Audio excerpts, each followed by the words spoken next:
Eu gostaria que abrissem as Bíblias de vocês lá em Jeremias, no capítulo 18, do versículo 1 até o 6 por enquanto. Jeremias 18, do versículo 1 ao 6. Assim diz a palavra do Senhor. Palavra do Senhor que veio a Jeremias dizendo: Dispõe-te, desce à casa do oleiro, e lá ouvirás as minhas palavras. Desci à casa do oleiro, e eis que estava entregue a sua obra sobre as rodas.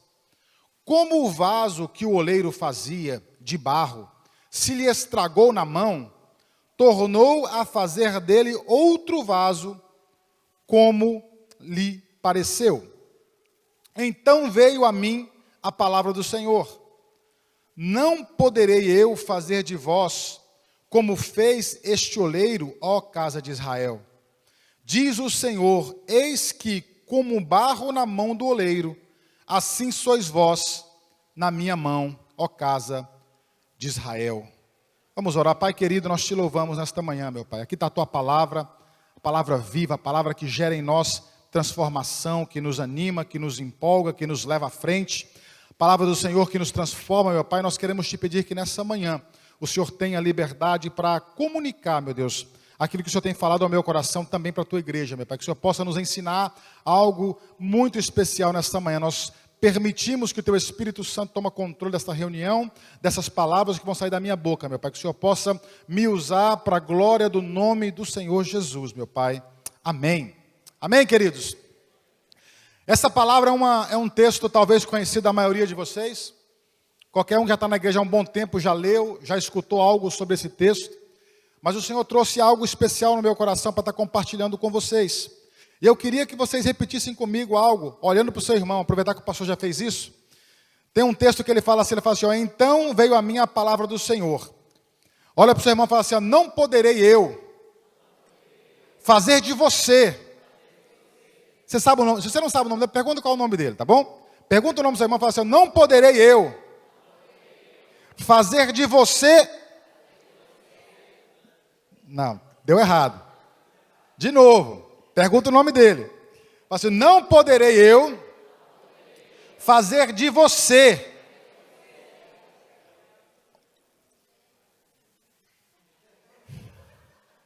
Ó casa de Israel, né? Diz o Senhor dos Exércitos, eis que como barro na mão do oleiro, assim sois vós na minha mão. Antigamente, os mais antigos aqui vão saber, né?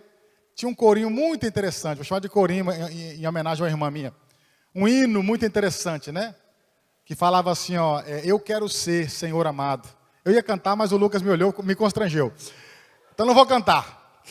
Fala assim, eu quero ser, acho que eu coloquei para colocar na tela aí, a letra, né? Eu quero ser, Senhor amado, como um vaso na mão do oleiro. Quebra a minha vida, me faça de novo.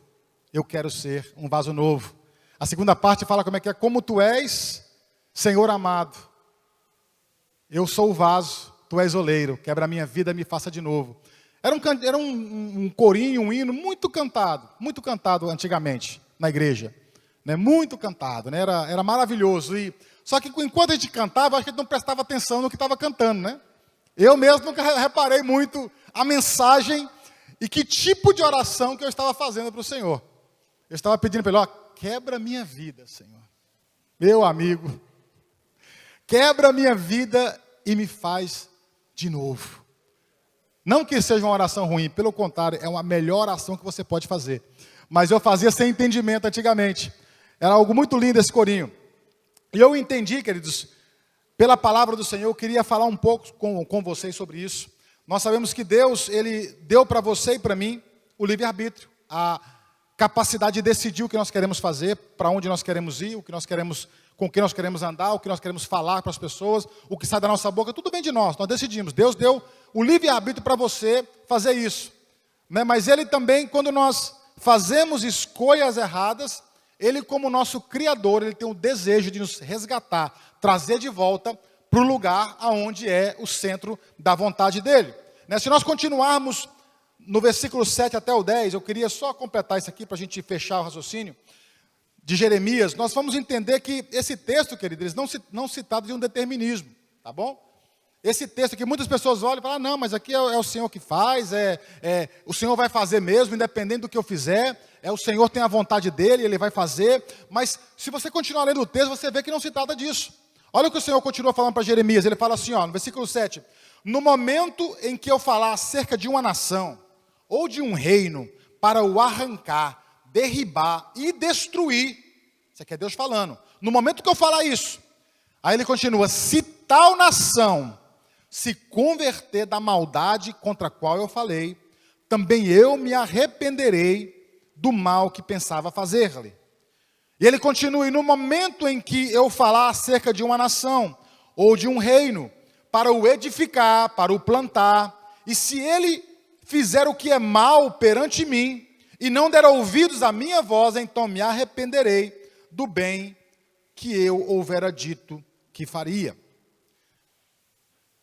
Isso nos mostra bem claro, queridos, que já vimos muito isso, que as nossas escolhas vão definir o nosso futuro. Fala para o seu irmão assim, as suas escolhas definem o seu futuro. Não é Deus que define o seu futuro, é as suas escolhas. Ele te deu livre-arbítrio para escolher. E ele deixa bem claro aqui nesse texto, ele fala assim, olha, eu posso lançar uma palavra sobre um reino, uma nação, sobre uma pessoa. Uma palavra boa, mas se ela escolher fazer o mal, eu vou retirar essa palavra. Tudo tem a ver com a forma que eu respondo a ele. E ele deixa muito mais claro isso ainda, lá em Deuteronômio, no capítulo 30, versículo 19 e 20, ele deixa muito claro como é que o Senhor trabalha, são princípios que o Senhor trabalha. Fala assim, os céus e a terra, tomo hoje, isso é Deus falando, tá, queridos?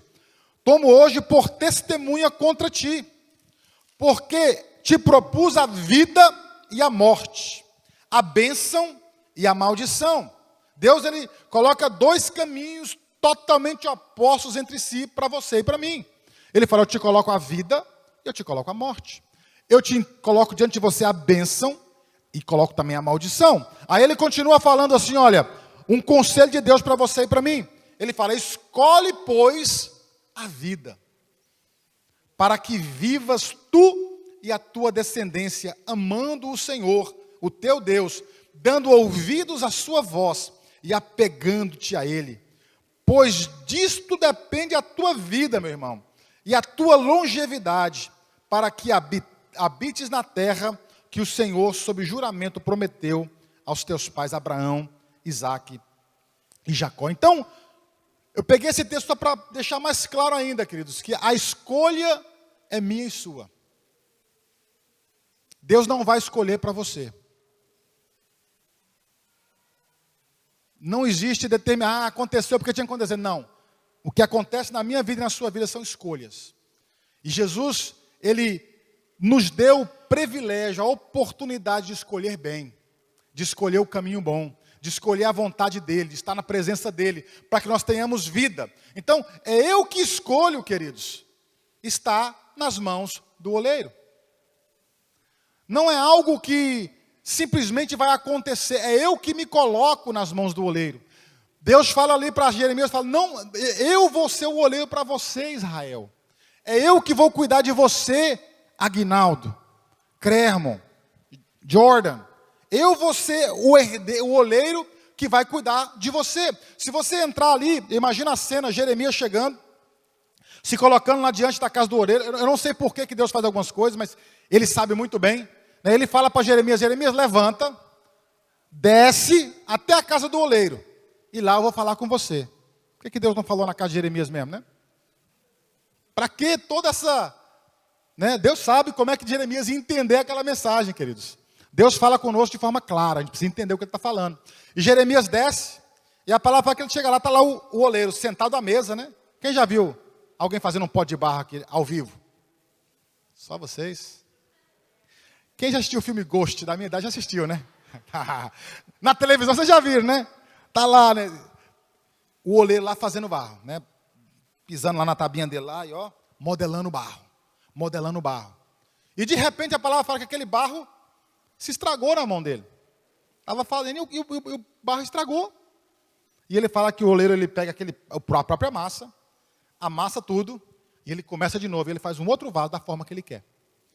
E ele fala, assim ó Israel, eu quero fazer com você. Eu quero pegar a sua vida, o seu vaso, que está quebrado, destruído, manchado pela natureza humana, e eu quero fazer de você um vaso novo, um vaso da forma que eu quiser modelar você, da forma que eu quiser te levar. Esse é o desejo do coração de Deus para mim e para você. Tem uma frase, eu acho que eu pus aí de Martinho Lutero, uma frase muito, muito, muito boa de quem entendia. Ele fala assim, ó, não sei por qual caminho Deus me conduz, mas eu conheço bem o meu guia. Eu não sei para onde que eu estou indo, mas eu sei quem está me guiando, então não me importa para onde eu estou indo. Não me importa o que Deus está fazendo comigo, a forma que Ele está trabalhando, não importa. O que importa é que eu sei que Ele está fazendo algo na minha vida.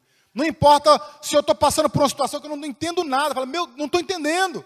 Mas eu sei quem é que está fazendo na minha vida. Quando eu tenho essa convicção, querido, tudo muda. Essa convicção de saber que Deus está fazendo algo na minha vida e na sua vida, muda a nossa perspectiva de vida. Eu falo uma verdade para vocês, muda. Martinho Lutero sabia muito bem isso. Né? E o Senhor, Ele nunca vai forçar a vontade dEle em nossas vidas. Ele nunca vai forçar que a gente faça da forma que Ele quer que a gente faça. Ele sempre nos convida para que nós possamos viver na vontade dEle. Esse é um convite. É um convite. Jesus fala, vinde a mim, não é verdade? Ele não fala assim, ó, você tem que vir, é obrigado, não. Vinde a mim, é um convite. Todos que estão cansados, sobrecarregados, quebrados, que eu vos aliviarei, te darei alívio, te darei conforto. Essa é uma promessa, é um convite, não é uma ordenança para você. É um convite. Então Deus, Ele quer fazer isso em sua vida. Em Romanos, olha que convite lindo, em Romanos capítulo 12, versículo 2.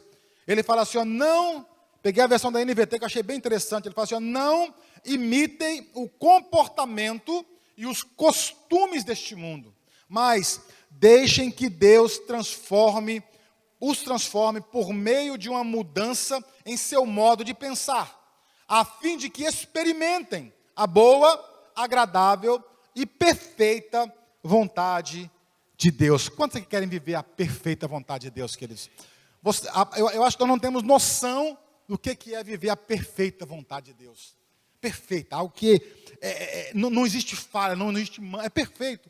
E esse é o convite que Ele chama para mim e você. Isso não é uma utopia, isso não é uma historinha, isso é uma verdade. Ele me convida, eu e você, para vivermos uma vida perfeita, boa, agradável. Esse é o desejo do coração de Deus. Então, quando nós desejamos isso, desejamos que o Senhor faça em nós a vontade dEle perfeita, nós precisamos ouvir o conselho que Ele nos dá no começo. Ele fala assim, não imitem o comportamento do mundo, queridos. Não imitem o comportamento do mundo, nem os costumes do mundo. Né? Deixa de lado isso, mas deixa que o Senhor te transforme. Então, nós não podemos nos conformar com esse mundo, fala outra versão, mas eu quero que a gente se entregue nas mãos do oleiro para ser formado por Ele. Esse é o desejo do coração de Jesus. Lá em Romanos, capítulo 9, versículo 20 e 21, fala assim, mas quem é você, ó homem, para questionar Deus? Não precisa levantar a mão aqui, mas quantos já questionaram Deus aqui, queridos? Sem levantar a mão. Responde para você. Quantos de nós já questionamos, duvidamos, ficamos chateados com a vontade de Deus? Quantos de nós fizemos isso? Pensa com você mesmo aí. E o versículo fala assim, ó, mas quem é você, ó homem, para questionar a Deus? Acaso aquilo que é formado pode dizer ao que formou, por que me fizeste assim? O oleiro não tem direito de fazer do mesmo barro um vaso para fins nobres e outros para fim desonroso? A versão, a mensagem, agora aprendi essa versão, gostei, viu? Muito linda essa versão. Nem tudo encaixa bem, mas essa é muito boa. Fala assim, calma. Quem você pensa que é para argumentar com Deus? Por algum instante você achou que algum de nós sabe o bastante para questioná-lo? O vaso não se dirige aos dedos dos que o moldaram, dizendo, por que você me deu essa forma? Não é óbvio que o oleiro tem todo o direito de transformar um pedaço de argila num vaso de flores e outro numa panela para cozinhar feijão. Achei bem interessante. Queridos, isso nos leva a algo bem interessante. Entender algo, esses textos que eu falei com você aqui, esses dois textos bem interessantes, tem mais um em Eclesiastes que eu vou ler também. Eu preciso alertar o meu coração e advertir o seu coração da importância de nós confiarmos em Deus. Queridos, Deus, fala para você, irmão, assim, ó, Deus nunca falhou. Os irmãos cantaram aqui hoje, né? Eu confio no Deus que nunca perdeu uma batalha, queridos. Tudo que Deus faz é perfeito, é maravilhoso. Todo o caos que você vê ao redor deste mundo, da sua vida, é dedo humano, não é de Deus. Tudo que Deus faz é perfeito. E eu preciso entender que aquilo que Deus, a forma com que Deus vai agir na minha vida, né, a forma que Ele tem feito na minha vida, né, é uma forma perfeita. E não sou eu que vou questionar Deus, porque eu não posso cantar, Deus, quebra a minha vida, me faz de novo. Eu não posso falar que eu sou um vaso na mão do oleiro, como Ele me convida para ser, se eu estou sempre duvidando daquilo que Ele está fazendo, se eu estou sempre achando que tem uma forma melhor de acontecer, se eu estou sempre colocando dúvidas na forma com que o Senhor está movendo e agindo na minha vida. É importante eu entender isso. Salomão afirma lá em Eclesiastes capítulo 11, versículo 5, ele fala assim, ó, assim como você não conhece o caminho do vento, nem como o corpo é formado no ventre de uma mulher, também não podes compreender as obras de Deus, Criador de todas as coisas. Sabe qual é o nosso problema? Às vezes nós esquecemos que nós somos barro. Às vezes eu e você esquecemos que somos barro. E nós achamos que nós podemos controlar a nossa vida, conduzir a nossa vida da forma que nos apraz. E quando nós caímos nesse erro, nós começamos a andar por um caminho distante da roda do oleiro. Nós começamos a trilhar nossos próprios caminhos. E esse é um problema muito sério. Nós não podemos esquecer isso. Lá em Isaías 64:8 fala assim, mas agora, ó Senhor, Tu és nosso Pai, e nós somos o barro, e Tu nosso oleiro, e todos nós, obra da Sua mão. Então, nós podemos entender que para estar, uma frase que eu coloquei bem interessante, que para estar nas mãos do oleiro, significa estar na mão daquele que enxerga em você o que você ainda não vê. Estar nas mãos do oleiro, quando ele vai começar a desenhar o vaso, ele não existe ainda. Mas o oleiro já tem a visão de como que ele vai deixar aquele vaso. Então você não faz nem ideia do que Deus quer fazer na sua vida, querido. Não faz. Eu não faço nem ideia do que Deus vai fazer, mas Ele está moldando, Ele está trabalhando. E se eu permitir, Ele vai fazer de mim um vaso maravilhoso, lindo, para a glória do nome de Jesus. Esse é o desejo do coração de Deus. É isso que Ele quer fazer na nossa vida, né? Agora, enquanto eu estava preparando, até aqui o Senhor tinha falado no meu coração. Eu comecei a estudar um pouco mais e entender um pouco mais. E aí veio algo que eu achei bem interessante, que eu estava conversando com algumas pessoas e ouvindo o coração de algumas, as reclamações de outras, né? E o Senhor colocou isso no meu coração, eu queria compartilhar essa segunda parte que eu vou falar para vocês. Né? Deus, se você entender o processo ali do barro, né? Quando Ele acaba de formar ali o vaso de barro ali, o vaso está com o formato pronto. Sabe qual é o próximo processo que Ele faz depois disso? Quem sabe? Forno. Ele pega o vaso com formato e ele leva para o fogo. E ele deixa ali para curar, para ficar duro. Porque se não ele vai bater, ele vai derrubar. Ele vai desmanchar de novo. Mas quando ele leva para o fogo, queridos, é ali que ele vai preparar aquele vaso para cumprir o seu propósito. E é isso que eu queria falar com vocês um pouquinho essa manhã. Esse é o ponto que o Senhor mais tem comunicado ao meu coração essa manhã. O livro de Jó, ele retrata muito bem essa história. Eu acho interessante, eu tinha vários exemplos que eu queria falar, mas não vai dar tempo, né? O tempo hoje está curto, tem muita coisa acontecendo hoje. Então eu escolhi um deles só, que eu queria falar sobre Jó, porque o Jó retrata tudo isso que eu quero falar com vocês hoje. O livro de Jó ele traz um retrato perfeito do que estava acontecendo, né? Jó, na verdade, ele era um homem bom. Você acha que Jó era um vaso bom? O que vocês acham? Era um vaso bom. Se você escutar a história, aquilo que o próprio Senhor afirma, né? Afirma a respeito de Jó, não é ninguém falando, é o Senhor falando. Ele fala que não existe nenhum homem justo como Jó na terra, era o mais justo que existia. Sabemos que a nossa justiça, para Deus, é como o trapo de imundície. Mas Deus afirmou que aquele homem era um homem justo, era um homem correto, era um homem bom. Então, o próprio Deus, ele atestou isso para nós, na palavra de Deus. Mas, Deus, de repente, ele deu uma permissão para Satanás tocar na vida de Jó. Isso nós temos um pouco, eu tinha um pouco de dificuldade de entender isso, queridos. Para que eu vou mexer no que está bom? Para que eu vou tocar naquilo que está bonitinho, funcionando? Jó era um cara bom demais. Se você ler a história, você vai dizer, rapaz, quem me dera chegar perto de Jó um dia. Do próprio Deus elogiar ele, não era um qualquer falando. O Deus falava, rapaz, esse ali não, é justo. Você pode fazer o que você quiser com ele, que ele vai permanecer justo. Deus tinha algo, grande estima, né, a respeito de Jó. Mas, de repente, a palavra conta que ele permite, não vamos entrar nos detalhes, todo mundo, quem não leu tem que ler, é muito bom livro. Deus permite que Satanás toque na vida de Jó. Deus permite que Satanás vá lá e toca na vida de Jó. Abrindo um parênteses para vocês aqui, Satanás, ele só pode tocar na vida do crente com permissão. Fala para o seu irmão, só com permissão. Ou de Deus, ou sua. Só tem duas formas que ele vai tocar. Ele não pode, não tem outra oportunidade. Ele não tem autorização nenhuma para tocar na vida do crente, queridos. Se o sangue de Cristo está sobre a sua vida, ele não tem autorização. A única forma que ele vai entrar, ou porque você deu brecha e permitiu que ele entrasse, ou Deus fala assim, pode tocar.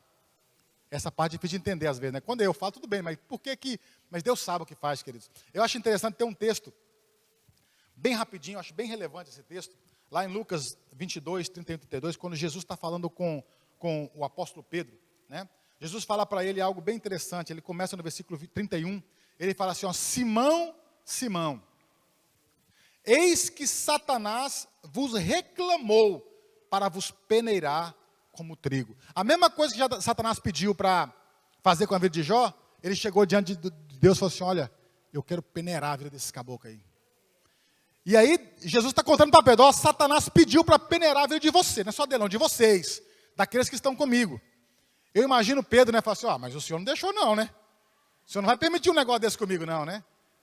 E aí, Jesus fala assim, mas eu porém roguei por ti. Aí Pedro falou, graças a Deus, ele rogou por mim.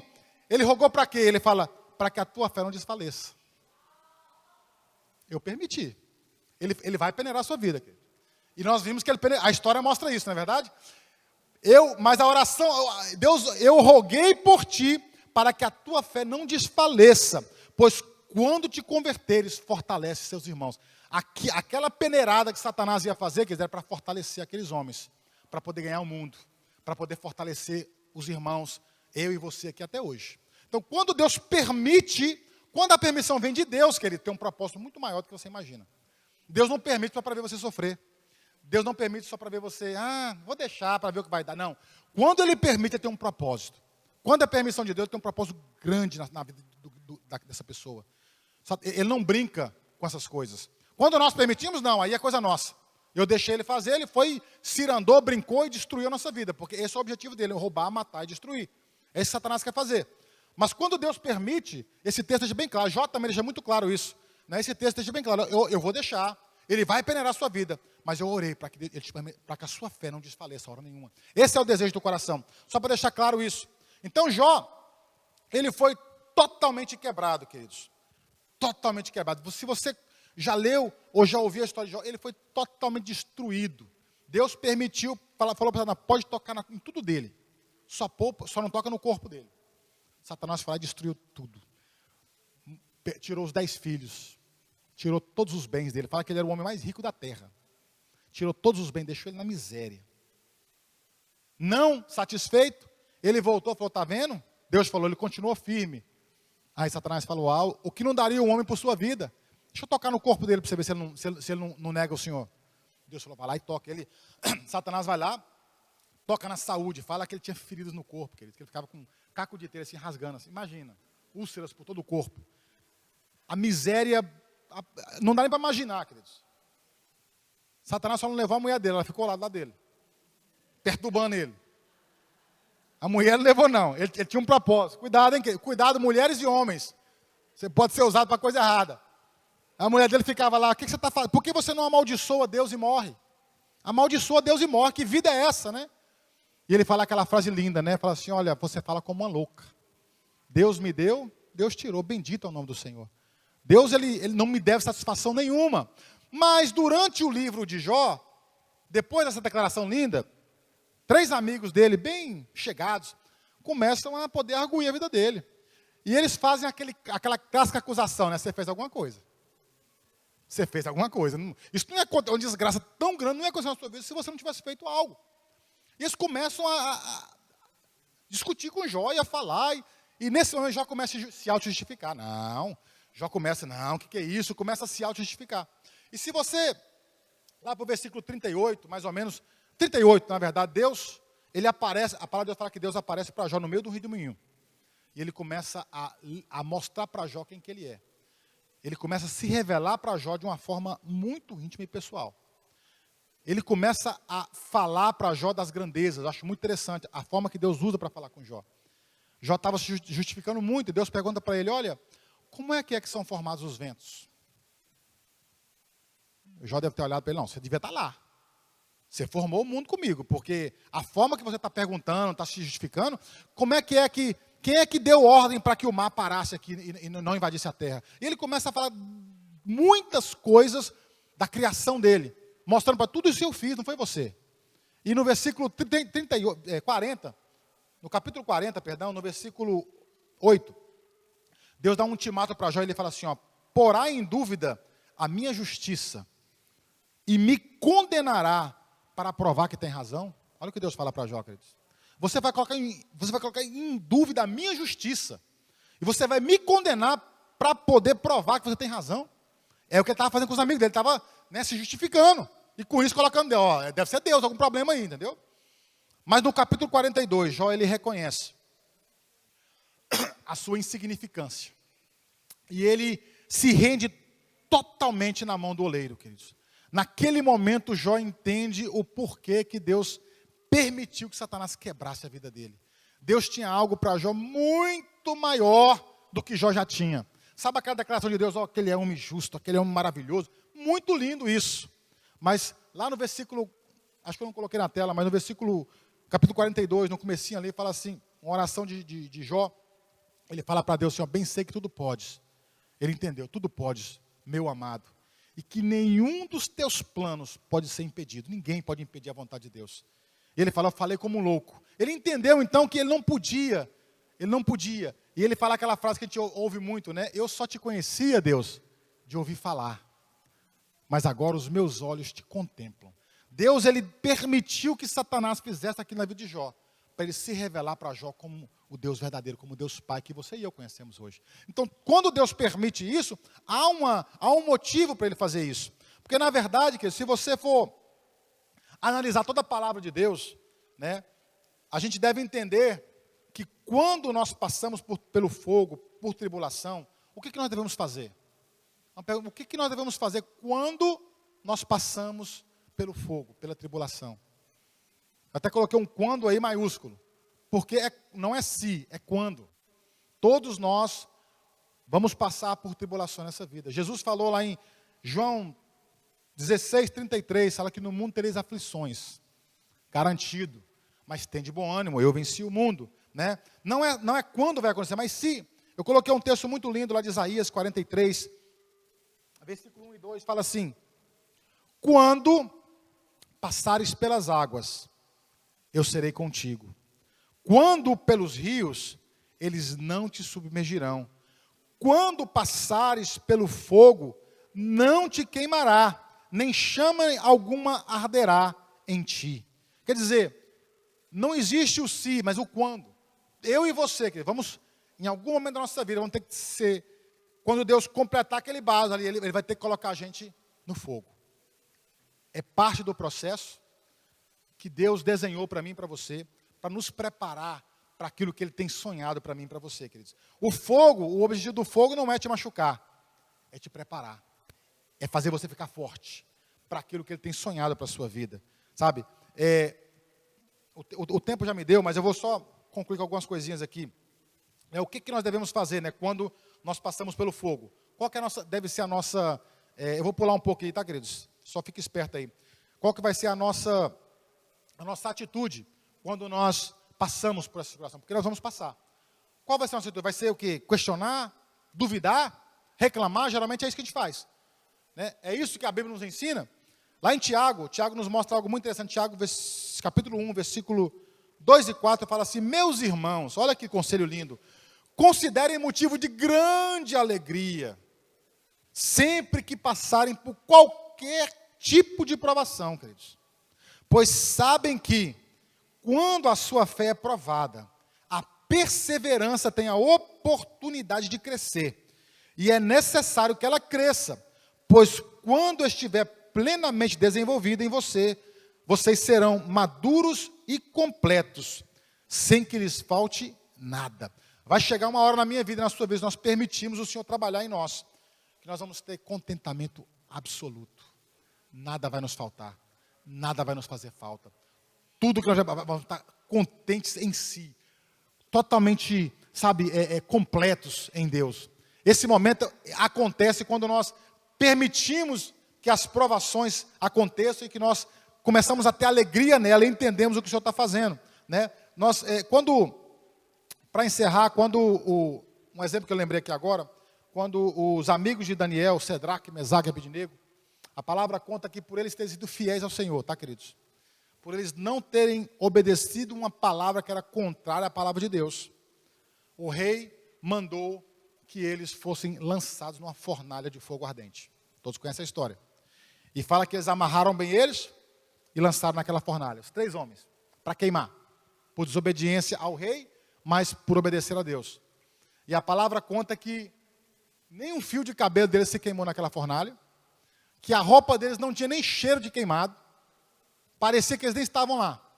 Mas o interessante é que o rei olha para os irmãos e fala assim: peraí, nós não lançamos 3 homens amarrados na fornalha? Os caras falam: foi. Por que eu vejo 4 homens andando? A única coisa que o fogo queimou foi as amarras deles. Às vezes Deus manda fogo na sua vida para poder te, libertar das amarras que tem te prendido em alguma área. Ele não faz nada em vão, nada em vão. Nada em vão, nada que Deus faz é por fazer. Tudo tem um propósito perfeito.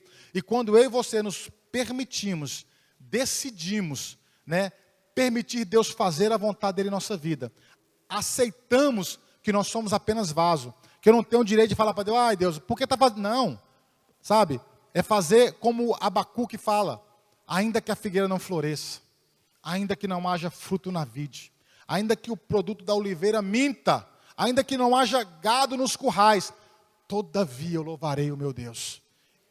O meu serviço ao Senhor, o seu serviço ao Senhor não pode ser circunstancial, não pode depender daquilo que Deus está fazendo na sua vida. Eu sirvo ao Senhor por quem Ele é e porque Ele já fez por mim. Tá, queridos? Então eu queria deixar isso bem claro no meu coração, no seu coração, que aquilo que Deus quer fazer na minha vida e na sua vida, Ele quer pegar você e eu, que sou um vaso quebrado, problemático, cheio de defeito.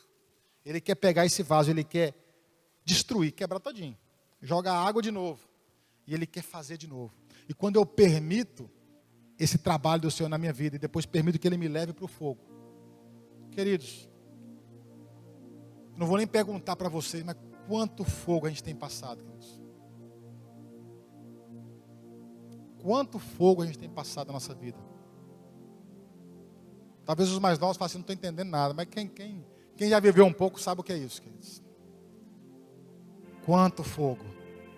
E se nós permitirmos que esse fogo ele venha curar, trazer cura, ele venha nos preparar para aquilo que Deus tem nos chamado para ser, a gente vai viver uma vida abundante, a gente vai viver a boa, perfeita e agradável vontade de Deus, não a sua vontade. Não questione aquilo que Deus faz na sua vida, fecha as brechas para que o diabo não te toque, mas se o que Deus permitir, louve a Deus, porque Ele vai fazer coisas tremendas na sua vida, se assim você fizer. Amém? Feche seus olhos. Pai querido, nós te louvamos, meu Deus, por essa palavra. Obrigado, Senhor, pela oportunidade de comunicar, meu Deus, aquilo que o Senhor tem falado ao meu coração, Senhor. Somos vaso, Pai, apenas vaso, meu Deus, e nós reconhecemos o Teu senhorio em nossas vidas, e nós te damos autorização para que o Senhor venha quebrar nossa vida, meu Pai.